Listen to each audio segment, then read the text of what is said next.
আজ সকাল সকাল আমরা একটা বিশেষ স্থানে আমরা যাচ্ছি। সেটা হচ্ছে পশ্চিমবঙ্গের বিখ্যাত বোলপুর শান্তিনিকেতন।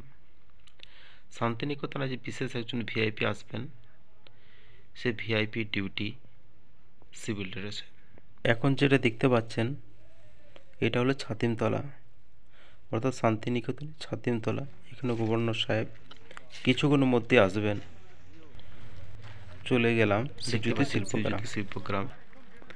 সেখানে বিহার, বাংলা, আসাম, বিভিন্ন রাজ্য, ঝাড়খণ্ড এবং বিভিন্ন রাজ্যের যে থিম এই গ্রামে তুলে দেওয়া আছে। সব রাজ্যের থিম অর্থাৎ গ্রাম প্রকৃতি আমরা ঘুরে ঘুরে দেখব। যে দেখতে পাচ্ছেন বিভিন্ন শিল্পীরা, লোকশিল্পী, বিভিন্ন ধরনের সাজসজ্জা করা শিল্পী বিহার থেকে সাজ্জি হয়ে আজকে বিশেষ যে ভিআইপি আসবেন তথা পশ্চিমবঙ্গের গভর্নর সাহেব, তিনার সামনে তারা তাদের যে শিল্পকলা প্রদর্শন করবেন। তাছাড়া বিভিন্ন ধরনের অনেক সাজসজ্জা, অনেক নৃত্য, বিভিন্ন দেশের বিভিন্ন রাজ্যের নৃত্য এখানে দেখতে পাবেন। চতুর্দিকে সাধারণভাবে অর্থাৎ বাঁশের শিল্পই সাজানো হয়েছে। বিভিন্ন ধরনের যে ব্যক্তিত্ব, বিভিন্ন মানুষের কারিগরিত্ব, শিল্প অর্থাৎ আর্ট এখানে প্রেজেন্টেশন হবে। অনেক ভিআইপি ছড়াছড়ি, সিকিউরিটি মোতায়েন খুব কড়া, সবাই সারিবদ্ধভাবে দাঁড়িয়ে আছে আমাদের গভর্নরকে স্বাগত জানানোর জন্য। আমরাও এই পরিদর্শন দেখতে দেখতে চললাম। দেখতে পাচ্ছেন স্টেজ, এই স্টেজ সম্পূর্ণভাবে বাঁশের দিয়ে তৈরি। আর একটা বুদ্ধ মূর্তি দেখতে পাচ্ছেন, এটা প্রায় 32 ফুটের মতো উচ্চতা। এ একটা আশ্চর্য জিনিস, ইনি কিন্তু সত্যি মানুষ, একে থিম করে রাখা হয়েছে। এত সুন্দর আর্ট প্রায় 2 থেকে 3 ঘন্টার মতো দাঁড়িয়ে রয়েছে, সত্যিকারের মানুষ অর্থাৎ আর্টের মতো দাঁড়িয়ে রয়েছে। দেখতে প্রায় গভর্নর সাহেব স্টেজে চলে এসেছেন। তিনি কিছু শিক্ষামূলক স্পিচ দেবেন। তাছাড়া বিভিন্ন মানুষ বীরভূম ডিস্ট্রিক্টের আর কি শিল্পকলায়, গানে, বিভিন্ন দিক দিয়ে যারা বিশেষ ব্যক্তিত্ব তাদেরকে কিছু পুরস্কার প্রদর্শন করা হবে। Without word, there is no meaning. Without meaning, word is meaningless, isn't it? That is the relation. পশ্চিমবঙ্গের বিভিন্ন ধরনের নৃত্য এখানে পরিবেশন হচ্ছে। শুধু পশ্চিমবঙ্গে কেন, যেমন আসামের বিহু, ঝাড়খণ্ড, তারপরে বিহার, উড়িষ্যা, বিভিন্ন রাজ্যেরও কিছু কিছু নৃত্য প্রদর্শন করা হয়। তাছাড়াও কিছু কিছু মানুষ তাদের শিল্পত্ব নিয়ে এখানে এক্সিবিশন।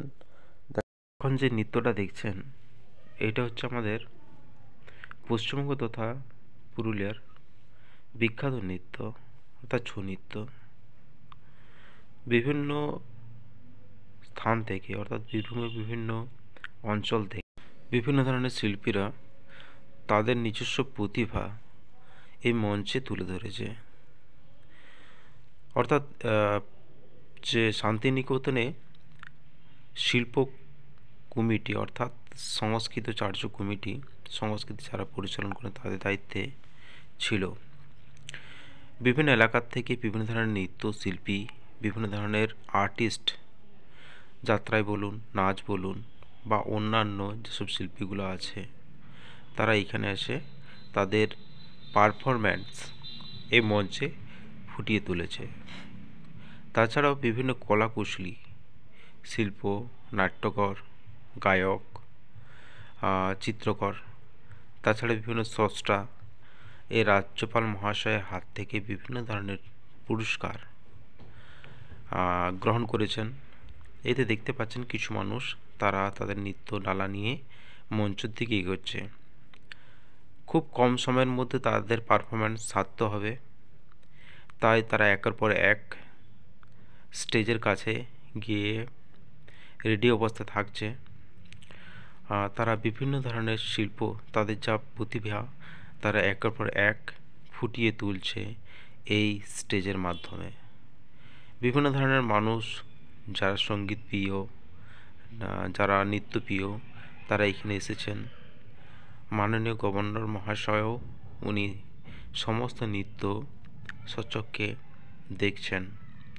বিভিন্ন ধরনের সিকিউরিটি অর্থাৎ পুলিশ প্রশাসন, তাছাড়াও ওনার দায়িত্বে থাকা যেসব সিকিউরিটি, তারাও চতুর্দিক থেকে তিনাকে নিরাপত্তা এবং জনগণের নিরাপত্তার সহিত তারাও এই উপভোগ করছেন। এই যে নৃত্যটা দেখছেন খুব সুন্দর নৃত্য। আমাদের পশ্চিমবঙ্গের মধ্যে এত সুন্দর প্রতিভা আছে ভাবতেই পারবেন না। তাছাড়া কিছুক্ষণ আগে দেখালাম একটা মূর্তি, যে মূর্তিটা আপনার প্রায় 32 ফুট লম্বা। শিবজ্যোতি গ্রামের ফাঁকে একটা বোর্ড দেওয়া ছিল ডিসপ্লে। এই যে মেন গেট আপনারা দেখতে পাচ্ছেন, এই গেটের সাহায্যে যারা ভিতরে প্রবেশ করতে পারেন না তাদের দেখার ব্যবস্থা করা ছিল। সর্বশেষে প্রায় সন্ধ্যা গড়িয়ে এসেছে, এখন সবার যাওয়ার পালা। Thank you for watching my video.